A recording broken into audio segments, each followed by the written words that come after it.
del miedo. Bienvenidos al canal El Olor del Miedo. Como siempre te saluda tu fiel servidor Totenkov81. El día de hoy les vamos a informar y les vamos a hablar sobre diferentes tipos de técnicas que utilizan estos monstruos llamados depredadores sexuales o pedófilos. Este pedófilo ofrece su testimonio a Informe Madrid. ¿Recuerdas ese día en el que pasas a sentir algo por un menor?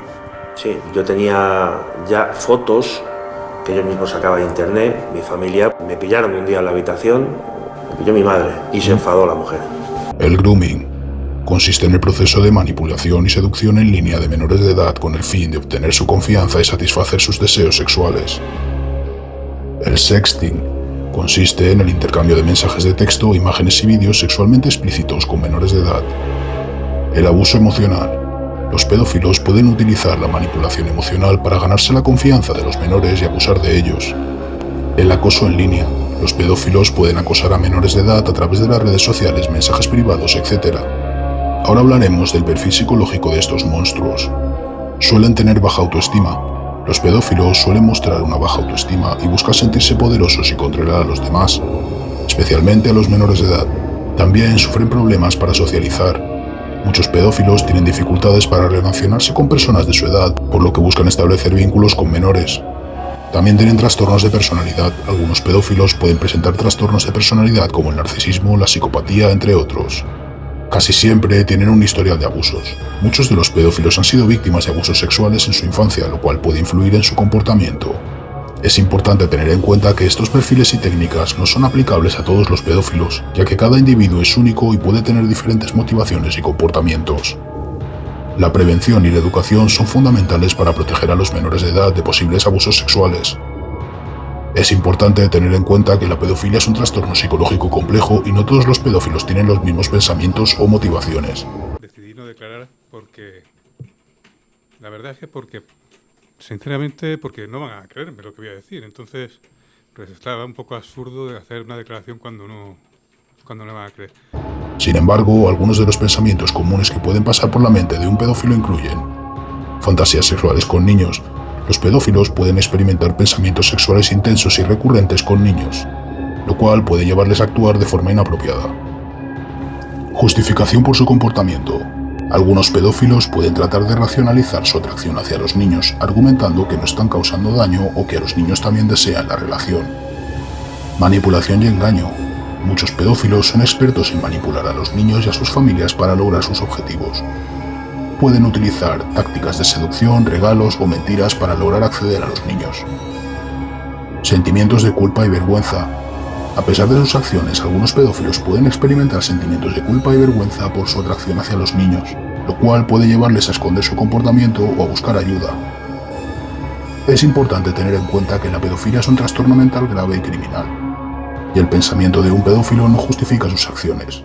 La prevención y el tratamiento son fundamentales para proteger a los niños y ayudar a los pedófilos a controlar sus impulsos y comportamientos. Por primera vez, el Olor del Miedo va a manifestar su opinión respecto al caso. Nosotros opinamos y abogamos por la castración química y por la reclusión, incluso la pena de muerte. Vamos a exponer un caso reciente a continuación. Menores de entre 3 y 7 años los agredió sexualmente y a 2 más, de 8 y 10, les fotografió desnudos según los investigadores. Llegaba a las víctimas porque era amigo de sus padres. La investigación comenzó porque la policía australiana de Queensland alertó a la española de que habían detectado vídeos de abusos sexuales en la red oscura de Internet. La policía de Madrid detuvo a un joven de 25 años que viajó de Barcelona a Madrid para intentar agredir sexualmente a 2 menores de edad. El arsenal sanitario del pederasta detenido el lunes por la Policía Municipal de Madrid era sumamente preocupante. Un total de 18 ampollas de uso hospitalario, jeringuillas en la guantera y sustancias como adrenalina, lidocaína y fentanilo. Este chico de tan solo 25 años había quedado con 2 menores de edad a través de un videojuego. Para ello se desplazó de Barcelona a la capital, donde durmió 2 días en su coche esperando que las potenciales víctimas contactaran con él para un encuentro.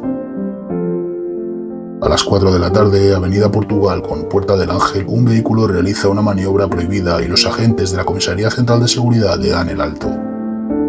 El conductor era un joven de 25 años que iba acompañado de 2 menores de 17. Las primeras respuestas a los funcionarios de la Policía Municipal ya levantaban sospechas.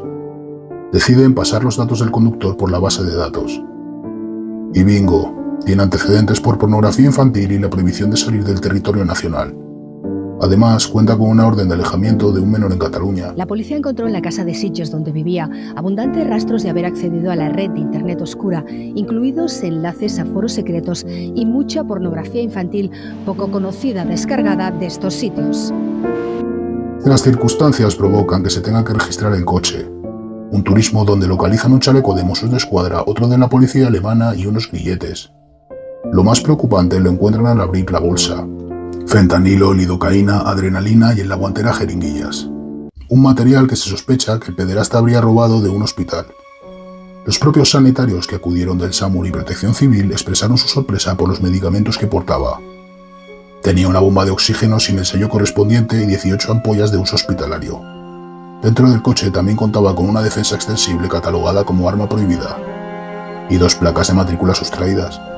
Además, los agentes encontraron en el maletero del vehículo una chaqueta de técnico sanitario y 2 mochilas con una gran cantidad de medicamentos. Se desconoce cuál es su profesión, pero fuentes consultadas por este medio desvelan que si se da la circunstancia de que es sanitario, aún así no podría justificar la ingente cantidad de medicamentos que llevaba en su coche. En elementos como el fentanilo se ha reforzado su control en las últimas fechas por su uso por parte de personas drogodependientes. El detenido había contactado a través de un juego online con los menores y viajó desde Barcelona hasta Madrid para encontrarse con ellos. Llegó incluso a dormir 2 días en el coche esperando que las potenciales víctimas accedieran a quedar con él, una actitud más que sospechosa a tener en cuenta por las pesquisas policiales. En una cara está la enfermedad y el trastorno y en la otra la acción delictiva. Por lo que fui detenido fue por pedirle a un menor una fotografía suya haciéndome yo pasar por una chica. Este joven pederasta ha sido detenido como presunto autor de un delito de agresión sexual no consumado, un delito de arma prohibida y un delito contra el patrimonio. La Policía Judicial y Nacional del Distrito de Latina se han hecho cargo de una investigación en torno a este chico. Una de las diligencias que están practicando los agentes es analizar el contenido de los dispositivos móviles que llevaba este pederasta. Tenía en su poder un ordenador portátil, una tablet y un teléfono móvil. Así, los funcionarios sospechaban que el objetivo de este hombre era acudir a la casa de campo para drogar a los menores y así poder agredirles sexualmente. Los agentes tutores harán un seguimiento a los menores para evitar que el detenido intente cualquier tipo de contacto con ellos. Un hecho que fue impedido gracias a una maniobra prohibida con el turismo al ver la presencia policial en uno de los múltiples controles aleatorios de que cada día se instalan en Madrid. El pederasta aún no ha pasado a disposición judicial, pero tendrá muchas preguntas que responder. Pero insisto, ¿quién controlaba a ese menor cuando se sentó delante del ordenador? Sus padres. Es importante reflexionar sobre la gravedad de los crímenes cometidos por estos individuos y la necesidad de endurecer las penas para garantizar la justicia y proteger a la sociedad. Es crucial también estar alerta y conscientes de que estos monstruos pueden estar ocultos en la sociedad, por lo que es fundamental denunciar cualquier comportamiento sospechoso y apoyar a las víctimas en su proceso de recuperación. Juntos podemos trabajar para prevenir y combatir este tipo de atrocidades y crear un mundo más seguro para todos. Queridos suscriptores del Olor del Miedo, ha sido un viaje increíble a explorar juntos los rincones más oscuros de la mente humana a través de este canal. Queremos agradecerles de todo corazón por su apoyo incondicional y por ser parte de esta comunidad que comparte la pasión por el miedo y lo desconocido. Nos despedimos momentáneamente de este espacio hasta la semana que viene, pero queremos recordarles que el terror no se va a ninguna parte. Si desean seguir explorando los límites de su valentía y sumergirse en historias que desafíen la percepción de la realidad, los invitamos a unirse a nuestra lista de suscriptores para no perderse futuros vídeos. Recuerden que en la oscuridad también se esconde la belleza del miedo. Gracias por acompañarnos en esta escalofriante aventura. ¿Y tú, ya sabes a lo que huele el miedo? ¡Hasta pronto!